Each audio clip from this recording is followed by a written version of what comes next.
Olá, ouvinte e espectador do programa Gente que Fala. Boa tarde, seja bem-vindo. Meio-dia em ponto. Eu sou o Mauro Friesman. Nós estamos no ar na Rádio Trianon AM 740 de São Paulo, Rádio Universal AM 810 de Santos.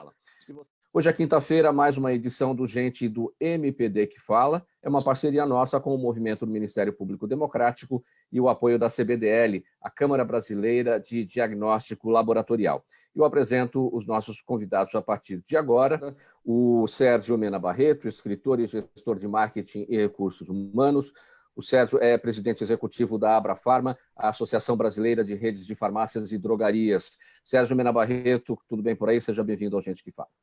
Olá, bom dia, tudo bem? Um prazer estar aqui com vocês, no Gente que Fala, meus colegas de bancada, Mauro, muito obrigado pelo convite. O primeiro assunto para as nossas análises por aqui é o seguinte: o ministro Celso de Mello enviou para o plenário do Supremo Tribunal Federal o processo que busca anular o julgamento do Tribunal de Justiça do Rio de Janeiro, que concedeu foro privilegiado ao senador Flávio Bolsonaro. A decisão proferida na semana passada tirou o caso das rachadinhas das mãos do juiz Flávio Itabaiana, da 24ª Vara Criminal. E no despacho, o decano Celso de Mello adota o rito abreviado da Corte e dá prazo de 10 dias para a Assembleia Legislativa do Rio de Janeiro enviar as informações sobre o caso. Sérgio Mena Barreto, sua impressão, seu olhar sobre essa questão não é bem a sua seara, né? Mas como cidadão, como é que você observa? Eu acho que como cidadão e como alguém que atua no setor de empresas, né, e no setor de farmácias, eu acho que assim, o Brasil ele passa de vez em quando por turbulências e tensões políticas, né? A minha análise aqui é somente assim, o impacto disso sobre os negócios e sobre a estabilidade. Quanto mais estabilidade a gente tiver nas instituições e que a gente possa operar bem e trabalhar bem, que as pessoas possam, que as empresas possam gerar empregos, ter previsibilidade de abrir novas lojas, expandir o negócio, para a gente é o que importa. Então, a gente aí está vindo de movimentos turbulentos. A gente espera que o Brasil ele se estabilize e que a gente possa continuar avançando e crescendo, gerando emprego e levando esse Brasil adiante. E em que medida essa desestabilização tem atrapalhado os negócios, especialmente no marketing e recursos humanos, que é a sua seara? Olha, no momento a gente não tem sentido muito. Eu acho que assim, o grande impacto que qualquer instabilidade pode trazer é a falta de confiança da população. Eu acho que esse é um índice que se mede muito, né?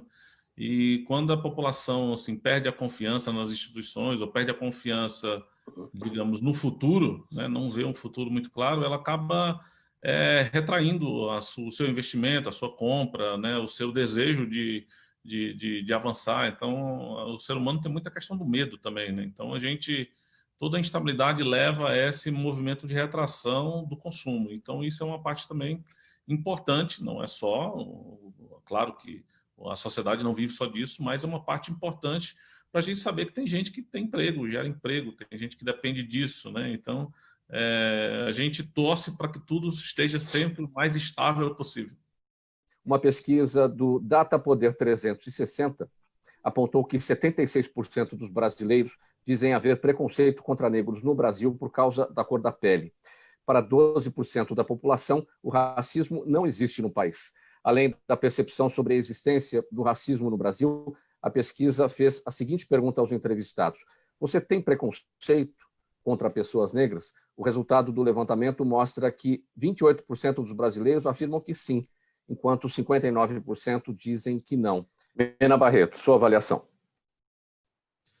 Olha, nós temos talvez o país dos mais miscigenado do mundo e do mais diverso do mundo, né? Eu acredito que também faço uma leitura igual, acho que ninguém vai se autodeclarar racista, então uma pesquisa ela tem a falha realmente do próprio instrumento dela. Por um outro lado, nós vivemos mesmo numa sociedade que tem problemas gravíssimos, gente. Sabe? Problemas gravíssimos de aceitar a diversidade, de conviver com o outro. Acho que a gente perdeu alguma coisa aí no meio do caminho, eu não sei bem o quê. Como espiritualista, acredito que isso é uma falha da evolução, que as pessoas precisam evoluir.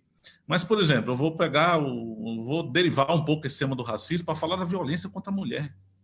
Nós somos chamados, e começamos agora no dia 1º de julho, uma campanha que as farmácias estão, a Abrafarma, a minha entidade, né, foi chamada pelo Conselho Nacional de Justiça e a Associação dos Magistrados do Brasil para acolher as mulheres que sofrem violência doméstica em casa, e que isso aumentou horrores durante essa pandemia.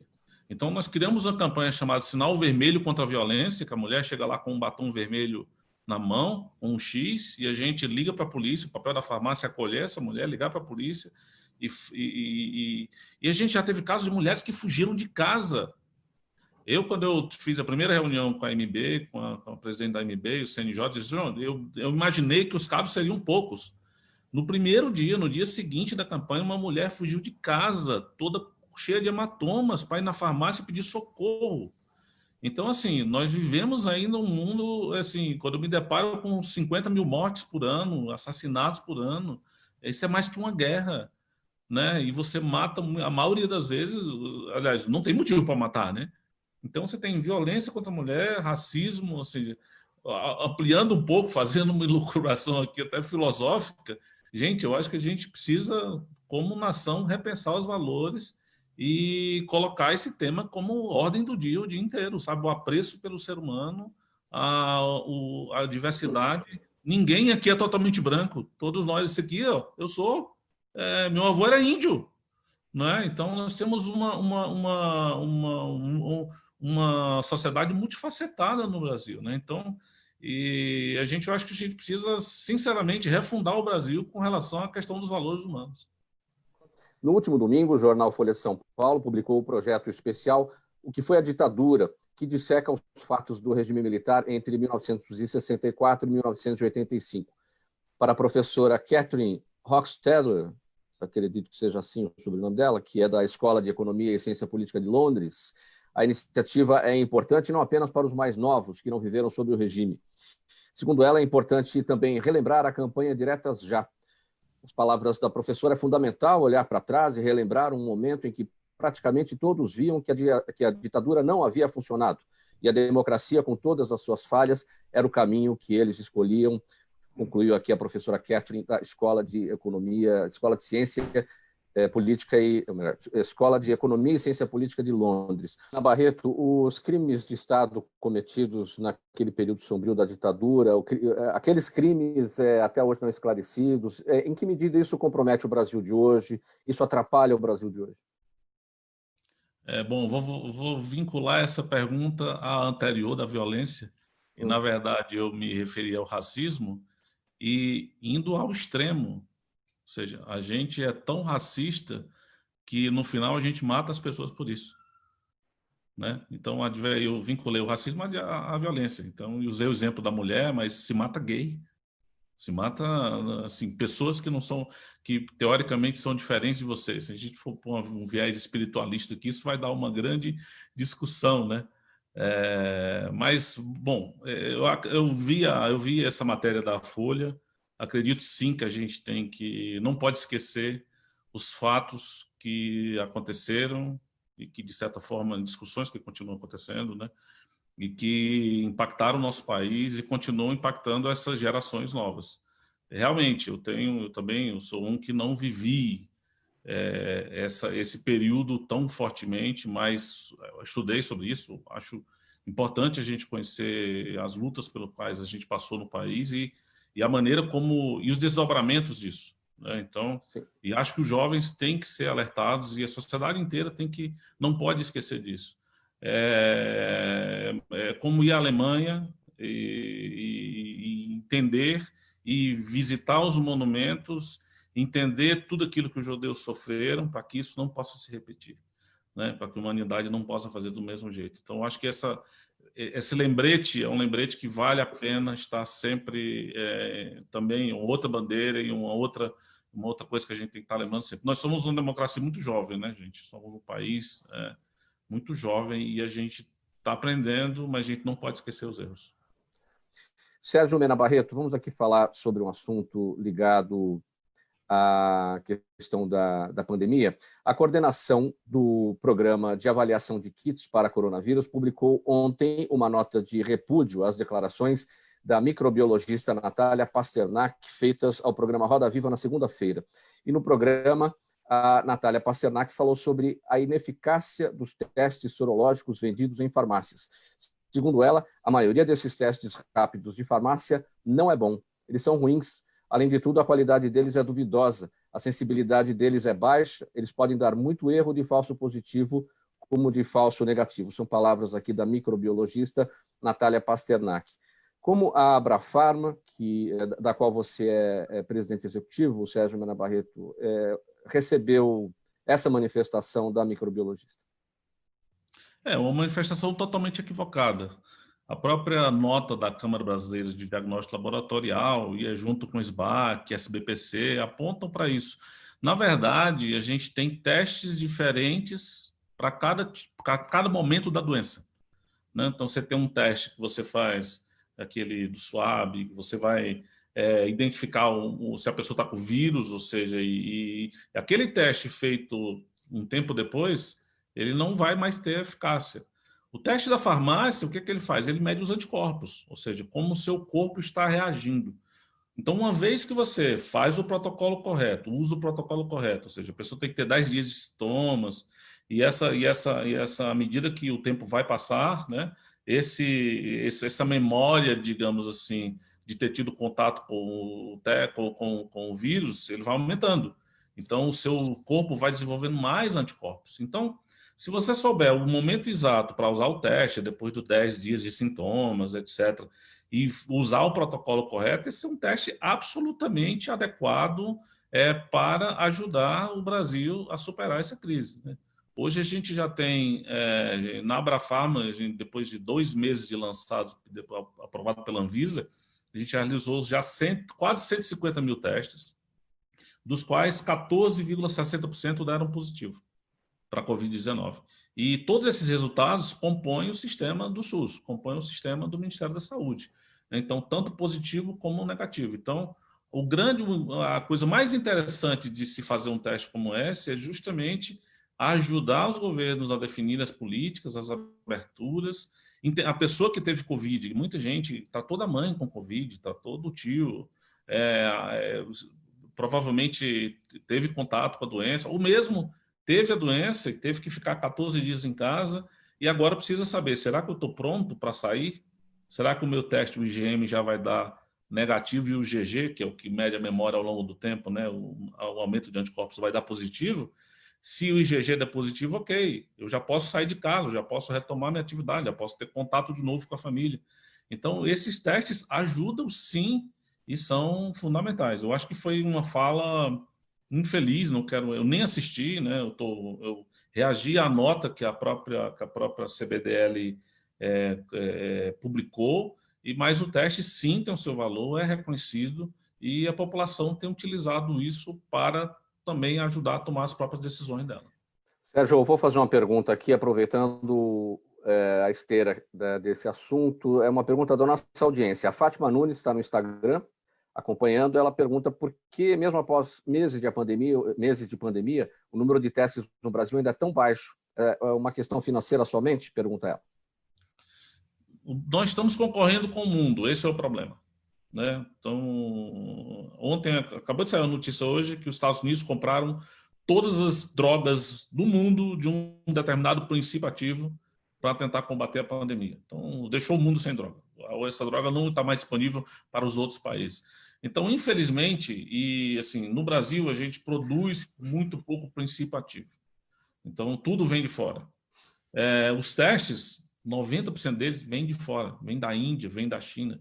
Então, no momento em que você tem uma pandemia global, todos os países estão disputando insumos, respiradores, testes, medicamentos e tudo mais, obviamente, alguém vai ter que ficar no fim da fila. Então, infelizmente, nós sofremos esse processo. A nossa curva começou um pouco depois, né? Muitos países começaram antes. Não sei se vocês lembram, tinha até aquela notícia, o avião não podia pousar nos Estados Unidos porque eles requisitavam o medicamento. E aconteceu mesmo, aconteceu em muitos locais. No Brasil mesmo, então, a gente tem um problema de acesso alguns princípios ativos de medicamentos estão muito difíceis de serem comprados, até porque agora que os voos estão sendo retomados também, então está sendo muito difícil até para trazer isso de fora para cá para produzir medicamento. Então, infelizmente, a gente está nessa batalha global aí, e aí a gente está com essa deficiência da quantidade de testagem. Devíamos estar testando muito mais. Então, todo esforço que você tenha, público, privado, e a gente tem que juntar todo mundo na mesma batalha e tentar ampliar ao máximo esse painel de testagem para ter, digamos assim, indícios de soluções de uma crise que a gente ainda não entendeu, gente. Isso é uma doença nova. Os hospitais agora estão entendendo como tratam um paciente grave. Mas, assim, nas primeiras semanas, em Itália, Espanha, todo mundo sofreu que ninguém estava sabendo. A gente já tem até um benefício de estar sabendo mais como lidar com isso, um pouco mais, né? Porque a gente já viu as experiências desastrosas ou bem-sucedidas anteriores. Mas está todo mundo aprendendo com esse negócio. A Adriana Fontana está no Facebook acompanhando a gente. Ela pergunta por que há tanta distorção no Brasil em relação à questão dos direitos humanos. É uma distorção proposital? Pergunta a Adriana Fontana. Nós estamos aprendendo, o mundo está aprendendo com essa doença. A gente ainda está nas primeiras, digamos assim... Ciência se faz em um tempo muito longo, né, gente? Assim, para desenvolver uma droga, isso custa milhões, isso custa muitos anos, muitos testes, muitos erros e acertos. De cada 500, uma vira alguma coisa eficaz. Então, é a mesma coisa quando a gente se depara com uma coisa totalmente diferente. Então, são muitas as teorias, né? Agora, eu acredito que tem uns avanços, por exemplo... avanços que a gente descobriu ao longo do tempo. A gente descobriu que o Brasil tinha uma estrutura e tem uma estrutura bem montada. Isso é uma coisa que o SUS trouxe para a gente. Comparar com a Itália, comparar com outros países, caramba, a gente sempre que fala mal do nosso sistema público, da nossa estrutura, olha só o que nós tivemos. Tivemos uma estrutura e temos uma estrutura pública bem montada.